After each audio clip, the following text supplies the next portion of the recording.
In this class, we will discuss sensible heat, latent heat, and total heat. First, we will discuss sensible heat. Sensible heat is the energy required to change the temperature of a substance with no phase change. Sensible heat क्या बता रहा है? एक तरह का energy है या heat है जो किसी भी सब्सटेंस का टेम्परेचर चेंज करने में मदद करता है, लेकिन वहां पे क्या है, फेज चेंज नहीं होता है। फेज करने का मतलब क्या हो गया? Solid phase, liquid phase and gaseous phase. तो फेज में चेंजिंग नहीं आएगा, लेकिन टेम्परेचर में चेंज आएगा। सपोज कोई सब्सटेंस को हम हीट कर रहे हैं, हीट दे रहे हैं, वहां पे फर्स्ट में उसका टेम्परेचर 10 डिग्री सेल्सियस है। अगर टेम्परेचर चेंजिंग होकर 20 डिग्री सेल्सियस हो गया तो उस हीट को हम बोलेंगे सेंसिबल हीट। लेकिन अगर सॉलिड है तो सॉलिड ही रहेगा, लिक्विड है तो लिक्विड रहेगा, और गैस है तो गैसियस ही रहेगा। कहने का मतलब हुआ कि सेंसिबल हीट में फेज में कोई चेंज नहीं होता है, ओनली टेम्परेचर चेंज करता है। एक सेंसिबल हीट का फॉर्मूला है Q is equal to mc delta t, where Q क्या है? हीट है। प्लस करेंगे तो वहां पे क्या हो जाएगा? Heat observe. हीट को ऑब्जर्व कर रहे हैं मतलब हीट वहां पे दे रहे हैं। और माइनस का साइन आ जाएगा तो वहां पे क्या होगा? हीट को रिलीज कर रहे हैं, हीट को कम कर रहे हैं। ठीक है, इसका यूनिट जूल है। नेक्स्ट है M. M for mass, unit KG है। सी क्या है? स्पेसिफिक हीट कैपेसिटी, इसका यूनिट है जूल पर केजी पर डिग्री सेल्सियस और जूल पर केजी पर केल्विन। डेल्टा टी क्या है? टेम्परेचर चेंज, डिग्री सेल्सियस में मेजर कर सकते हैं या केल्विन में। तो इस फार्मूला को हम लोग को याद रखना है। जब हम न्यूमेरिकल सोल्व करेंगे तो इस फार्मूला का काफी ज्यादा यूज होता है। जहां पे सेंसिबल हीट का कंसेप्ट आया तो सेंसिबल हीट के केस में हम हीट का फार्मूला लगाएंगे Q is equal to mc delta t. तो सेंसिबल हीट में हम लोग क्या कि सब्सटेंस का टेम्परेचर में चेंजिंग आ रहा है लेकिन फेज में कोई चेंज नहीं आ रहा है, इसे हम बोलते हैं सेंसिबल हीट। सेंसिबल हीट का जो डिनोट करते हैं HF।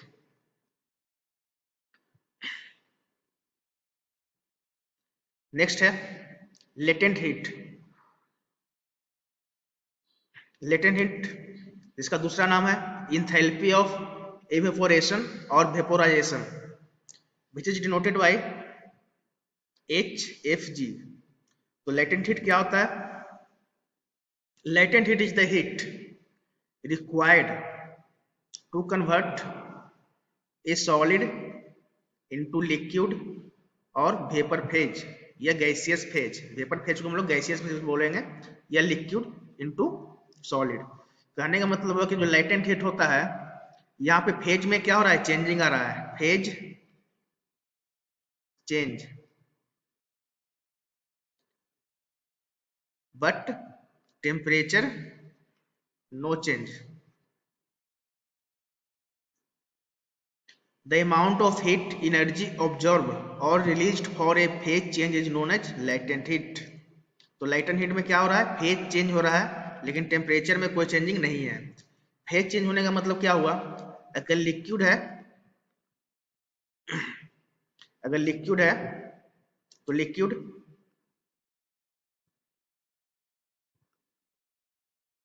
अगर लिक्विड है तो लिक्विड गैस में चेंज हो सकता है। गैस है, वेपर है, तो वेपर से दूसरे फेज में चेंज हो सकता है, लिक्विड में चेंज हो सकता है। अगर सॉलिड है तो लिक्विड में चेंज हो सकता है। तो इसे हम बोलते हैं लेटेंट हीट।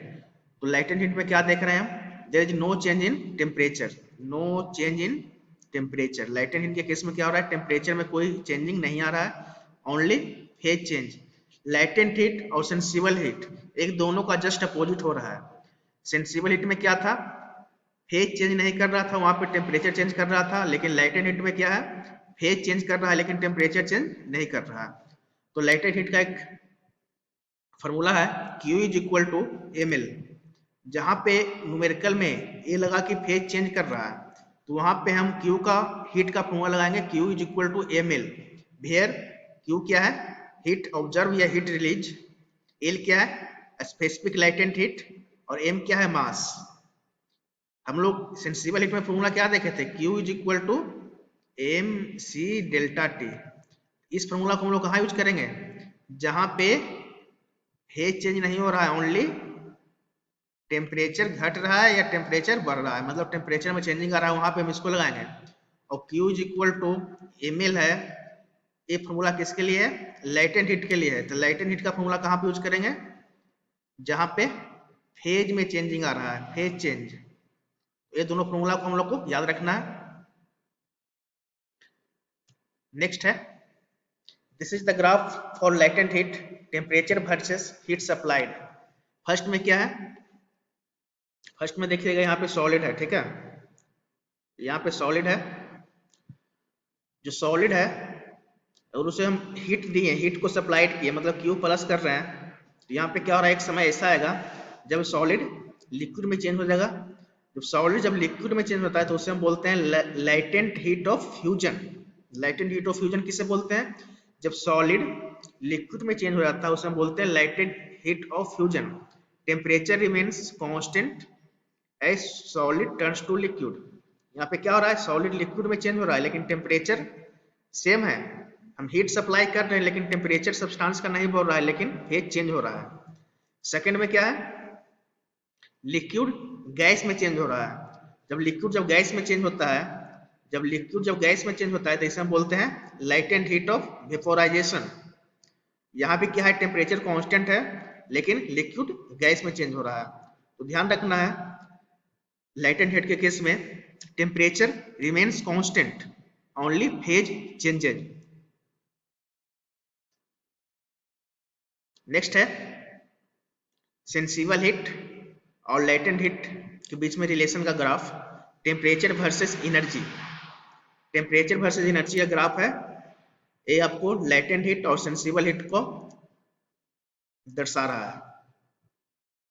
तो फर्स्ट में क्या है, जब सॉलिड हम एनर्जी को क्या कर रहे हैं, एनर्जी को रिलीज कर रहे हैं। फर्स्ट में क्या है, एनर्जी को ऑब्जॉर्ब कर रहे हैं। सेकंड में क्या है, एनर्जी को रिलीज कर रहे हैं। तो फर्स्ट केस में क्या हो रहा है, देखिए जब एनर्जी हम बढ़ा रहे हैं तो सॉलिड सॉलिड से क्या हो गया, लिक्विड में चेंज हो गया, इसका मतलब फेज चेंज हो गया, ठीक है। तो जहां पे फेज चेंज होता है उसे हम क्या बोलते हैं, लेटेंट हीट। और जहां पे फेज चेंज नहीं होता है उसको क्या बोलते हैं, सेंसिबल हीट। तो यहाँ पे देखिए फर्स्ट में क्या है, अगर यहाँ पे मान लीजिए सॉलिड है,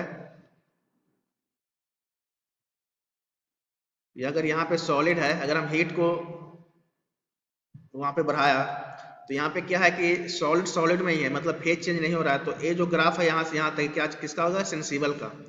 अब यहाँ पे क्या है, जो सॉलिड है लिक्विड में चेंज हो रहा है, solid turns into liquid.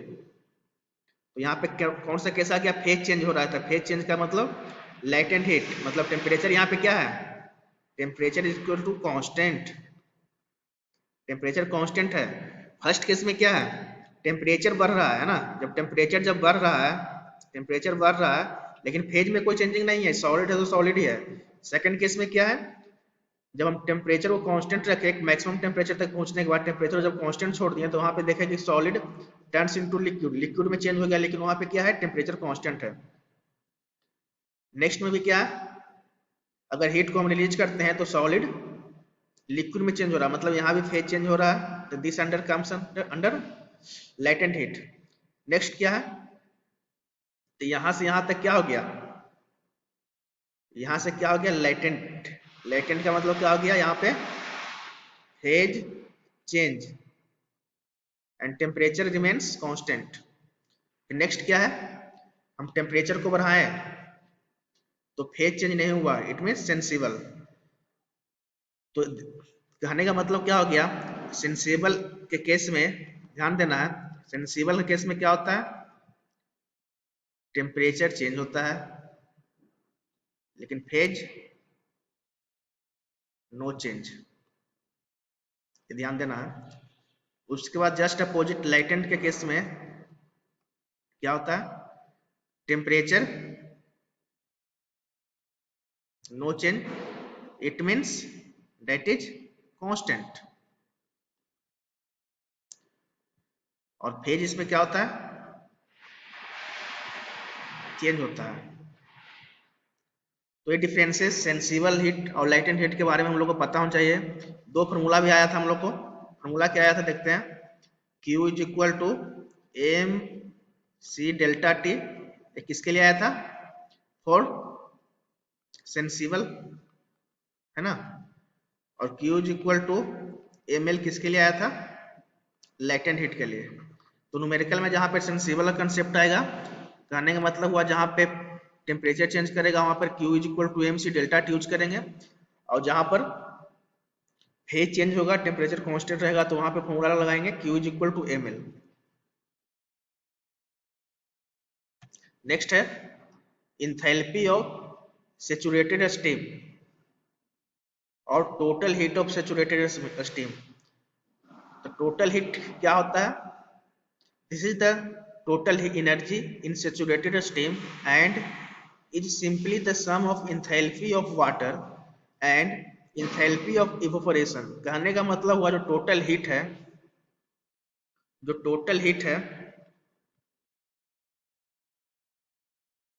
Is equal to sensible heat plus latent heat. यहाँ पे लेटेंट हीट को भी बोला गया है एंथैल्पी ऑफ इवेपोरेशन और सेंसिबल हीट को बोला गया है एंथैल्पी ऑफ वाटर। तो हम लोग ने देखा था HF किसका साइन नोटेशन था, सेंसिबल हीट का, और HFG किसका था,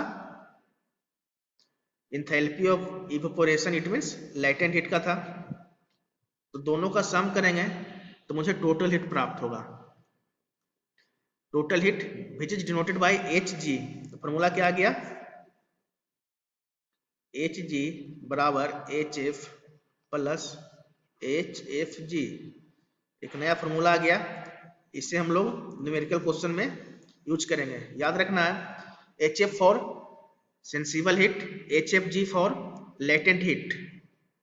तो हम लोग आज इस क्लास में देखा सेंसिबल हीट क्या होता है, लेटेंट हीट क्या होता है और टोटल हीट क्या होता है। Thank you.